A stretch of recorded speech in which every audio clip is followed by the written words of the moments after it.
Hello everyone, can you solve this within seconds? আমার এক student বলেছে, স্যার এটি কীভাবে আমি দ্রুত সলভ করতে পারি। তো আমি বলবো যে ৬,৬২৭কে কত দিয়ে গুণ করলে পারফেক্ট স্কোয়ার হবে সেটা জানতে গেলে তোমাদের বেসিক্স একটা জিনিস জানতে লাগবে যে কোনো স্কোয়ার সংখ্যার শেষে ২, ৩, ৭, ৮ থাকতে পারে না। মানে আমি যদি ৪ দিয়ে গুণ করি তার মানে ৮ থাকবে। দেখো 6627, আমার যদি ৪ দিয়ে গুণ করি তাহলে কত আসবে? ইউনিট ডিজিট ৮, তার মানে ৪ হবে না। আমি যদি ১১ দিয়ে গুণ করি তাহলে ইউনিট ডিজিট ৭ আসবে, হবে না।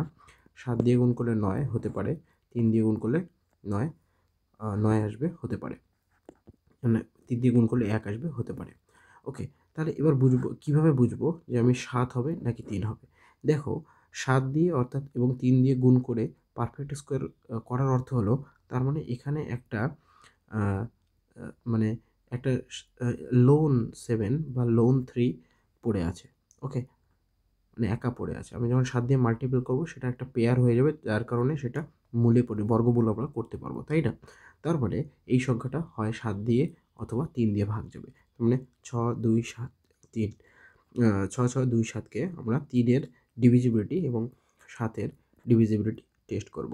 ৩ এর ডিভিজিবিলিটি হয়ে যাচ্ছে কারণ ৬, ৬, ১২, ২, ৭ হচ্ছে, কিন্তু ৭ এর ডিভিজিবিলিটি হচ্ছে না। তার মানে আমার অ্যান্সার হয়ে যাবে অপশন ডি। ওকে?